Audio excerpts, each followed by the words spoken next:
Judaism is subservience to God. That's what it's all about. It's a religion of 3,000 years, while Zionism is a mere 150 years. It's a transformation to nationalism, to have a piece of land. It's a political movement. It's a materialistic movement. It was started by Jews who were non-religious, and they're simply incorporating, using the name Israel, using the Star of David, and claiming that it's a God, it's given to them by God. And we who are following the Torah, who are true to the Torah, stand up adamantly refuting what they're saying. The Jewish community had been living together with the Muslim community and the Christian community, and since this movement started, and since they gained hold in the land and eventually got rule over the land, there's been endless bloodshed.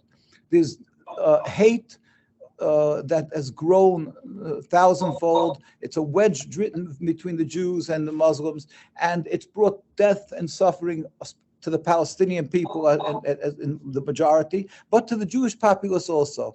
As we see this last Saturday, it was shocking to the world, but the world doesn't seem to take in regard the 75 years that every day almost you have Palestinian death and suffering. But we as Jews do take this into consideration. We say this is clearly a rebellion against God, and it hurts us more than usual because it's being done in our name. And therefore, what's happening today in Gaza, that they're bombing them relentlessly, and they're pointing and they're accusing them of being animals. It's even hard to repeat, and whatever they say of them, of being terrorists, it's not. It's all to cover their totally illegitimate occupation. And to that, I'll bring a simple proof. We lived together, the Jewish community, for hundreds of years in Palestine, in Egypt, Morocco, Tunisia, Iran, in all the countries we lived and flourished as religious Jews amongst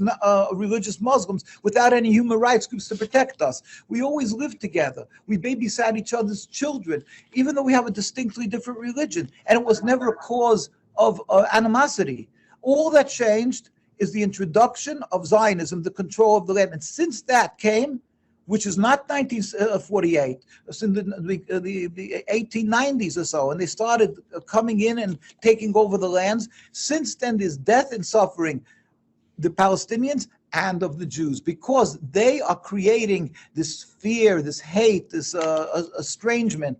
We can show many pictures how the Jews lived together. Anybody old Arab will tell you, and every old Jew, how we used to babysit each other's children, like I say, and help each other. And I've had many stories of people will tell us, and we plead with the leaders today. It's very scary what today we are seeing. And there's assembled 300,000 soldiers at the gates of Gaza. And it's and of course the bombing there, and it's heartrending. There's no words, and we can only again plead with the world leaders and demand that this injustice, this criminality, this suffering of the Palestinian people has to be addressed. It must be stopped, and we apologize that what's being done in the name of Judaism.